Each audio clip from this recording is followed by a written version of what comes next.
Assalamualaikum warahmatullahi wabarakatuh. Halo semuanya.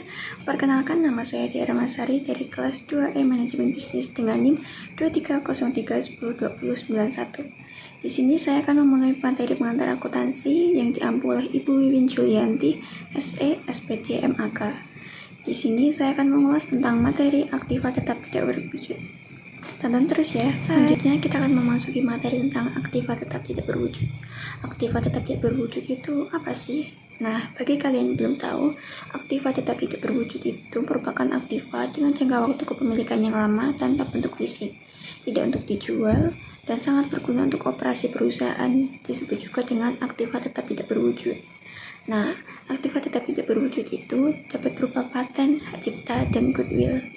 Dan di sini saya akan membahas tentang 5 aktiva tetap tidak berwujud. 5 aktiva tetap tidak berwujud yang akan saya bahas di sini adalah yang pertama, paten.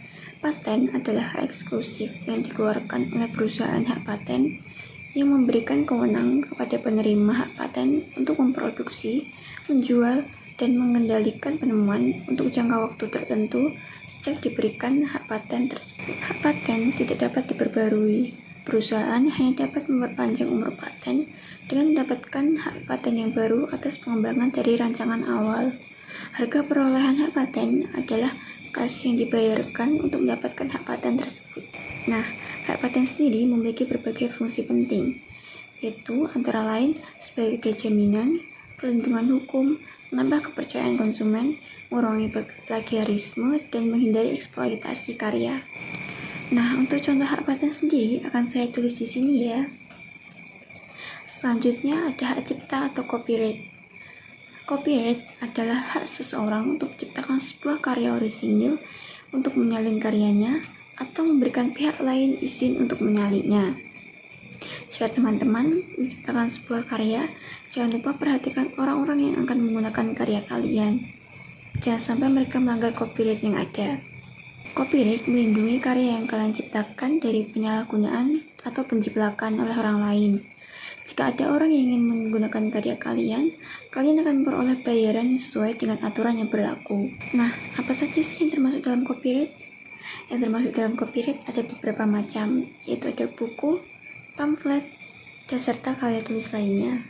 Selanjutnya, yang ketiga ada merek dagang atau trademark. Trademark adalah sebuah kata, frase, atau simbol untuk mengidentifikasi sebuah produk atau bisnis. Contohnya seperti Coca-Cola, McDonald, Google, Apple, dan Frappuccino. Trademark sendiri dapat meningkatkan penjualan dari sebuah produk.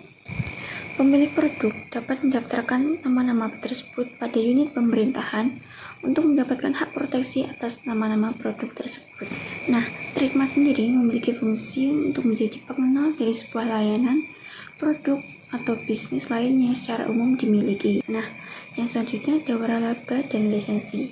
Waralaba produk adalah sebuah franchise yang memberi lisensi pada mitranya untuk menyalurkan produk yang ia produksi berupa produk fisik. Keuntungan berbisnis waralaba adalah memberikan manfaat jaringan bisnis yang luas kepada para pemilik usaha kecil. Nah, untuk lisensi sendiri adalah hak untuk menggunakan produk atau jasa tertentu, seperti penggunaan jalan kota untuk jasa taksi, atau penggunaan lahan publik untuk telepon dan tiang listrik. Untuk contohnya sendiri, saya tulis di sini ya. Nah, yang terakhir ada goodwill. Apa sih goodwill itu? Buat teman-teman yang belum tahu apa itu goodwill, goodwill adalah nilai dari suatu perusahaan ketika nilai pasar aset bersih lebih tinggi daripada nilai buku perusahaan tersebut. Lebih sederhananya, goodwill adalah perbedaan antara nilai pasar perusahaan dengan nilai aset dan kewajiban yang terdaftar di neraca. Goodwill mencerminkan nilai tambahan, namun tidak memuat arus kas untuk bisnis tersebut. Meskipun demikian, goodwill memiliki nilai yang signifikan bagi kinerja dan potensi pertumbuhan perusahaan. Nah, untuk contoh beberapa aset yang tergolong dalam goodwill, saya tulis di sini ya. Nah, itu dia materi yang dapat saya sampaikan. Jika ada kurang lebih atau kesalahannya, saya mohon maaf. Assalamualaikum warahmatullahi wabarakatuh.